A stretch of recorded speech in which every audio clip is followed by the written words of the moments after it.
It's not only a special opportunity because we're getting into the mind of a journalist, but we're getting into Valerie Khoo's mind, which is extraordinary. Because Valerie is the editor of Latte Magazine. She is one of Australia's most respected and prolific freelance journalists, written numerous books, hundreds, maybe thousands probably of articles. Oh, yes. Editor of women's magazines, worked for a number of different publishing houses. So we are in amazing company today. So thank you so much for giving us your time. Not at all. Really appreciate it. So the first thing I wanted to find out was, how do you manage all of the media releases you get? Like, how many do you get across your desk each day? And what is the process you take once you get those media releases?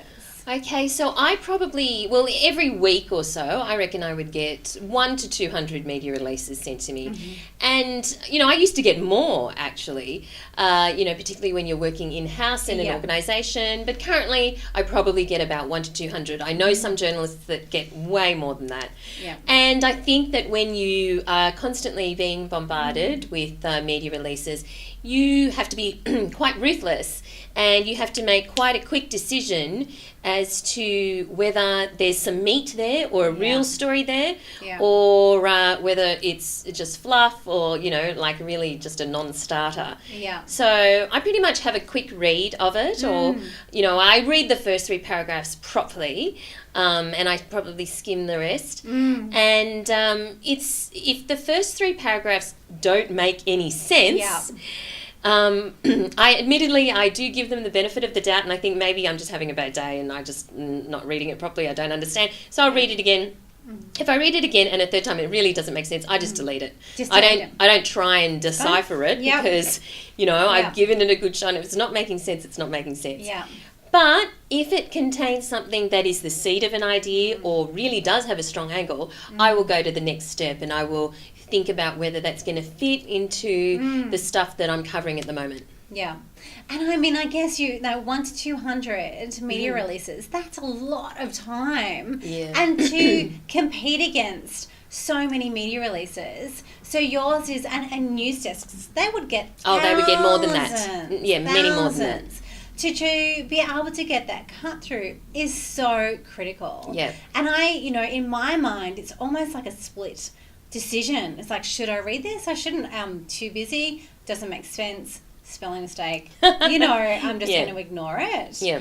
So I think having that cut through, and actually, firstly, writing a media release that makes sense. Yeah. I mean, that's really not asking too much, is it? So when you say, is it relevant to what I'm working on at the moment? Yeah. Obviously, you're referring to, is it newsworthy for the particular publication or media outlet you're working on? Yeah. So what does that look like? Like, what does a newsworthy angle actually look like in the mind of a journalist? Yeah. So it can be 2 things. One is being newsworthy, and to have a newsworthy angle, that means it really does need to have an angle that is topical. So something that is relative to the time of year, or the month, or the seasons, or the fact that there's a certain event on that it might tie into, or there's a trend that's really topical at the moment. So elements of newsworthiness are tied into topicality. But also, it doesn't always have to be newsworthy per se, as long as it's got an interesting angle that's going to potentially fit a feature story, which sometimes aren't newsworthy, but they just tap into something that resonates with the readers or the public at the time. So it still needs to be topical, but it may not necessarily, be hard news. Yeah. So I think that it needs to come across immediately in the media release whether it does have that angle. And some of the things that don't cut through are when a PR company spell their own client's name wrong, because if they can't get that right, imagine all the other mistakes that they're going to feed you as well. Absolutely. So that's an immediate delete as well. Yeah, absolutely.